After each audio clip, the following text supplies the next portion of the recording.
नमस्कार गोंयकारांनो, तुमकां सगळ्यांक खबर आसतलें की मिराबागचे लोक लास्ट 47 डेज जाले आतां ते हंगर स्ट्रायकाक बशिल्ले आसा, आंदोलन करता आपल्या गांवांत. आनी कितलेशे आंदोलन ताणें पुलीस स्टेशना कडेन व्हेले, इवन एसेंब्लीन पावले. ते एसेंब्लीन तांकां टॅगलायन मेळ्ळो की ते नक्सलायट आतंकवादी जावपाक शकता, अशे खुबशे टॅगलायन्स तांकां मेळ्ळे सरकाराच्या वाटेंतल्यान. तरी सुद्दां तेंच्यांनी आपली जिद्द आहा पळय ती सोडली ना. ज्या पर्यंत ते लिखीत सरकारा कडल्यान जे डिपार्टमेंटान प्रपोज केल्लो त्या डिपार्टमेंट जे पर्यंत लिखीत तांकां दिवचो ना त्या पर्यंत तेंची फायट चालू उरतली.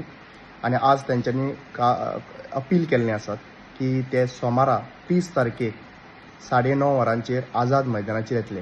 तुमकां सगळ्यांक खबर आसा की पिपल्स पावर म्हणटा तो कितेंय करपाक शकता. आंदोलनां मागीर कितलींशीं पळयल्लीं आसा. चिमला आंदोलन पळयलें आमी, आंदोलन मेळावली पळयलें आमी, आंदोलन खांडेपारा पळयलें. आनी हें सगळें आझाद मैदानाचेर येयल्या उपरांत तांकां जस्टीस मेळिल्ली आसा. सो आज मिराबागच्या लोकांक अशें दिसता की आझाद मैदानाचेर येयल्या उपरांत तरी सरकार जागो जातलो आनी तांकां लेखीत बरोवन दितलो की तो प्रोजेक्ट आहा पळय तो विड्रॉ जालो म्हणून. सो हांव सगळ्या गोंयच्या राखणदारांक, फॉलोवर, एक्टिविस्टांक, पॉलिटिकल लिडर्सांक, पॉलिटिकल कार्यकर्त्यांक सगळ्यांक तुमकां हांव उलो मारता, सगळ्यांनी एकत्रीत येवचें आनी ज्या भाशेन इतलीं आंदोलनां जिखोवन दिल्लीं आसा त्याच भाशेन आज परत तांकां एकत्रीत येवन तांकां मिराबागच्या लोकांक सपोर्ट करचें. देव बरें करूं. Thank you so much.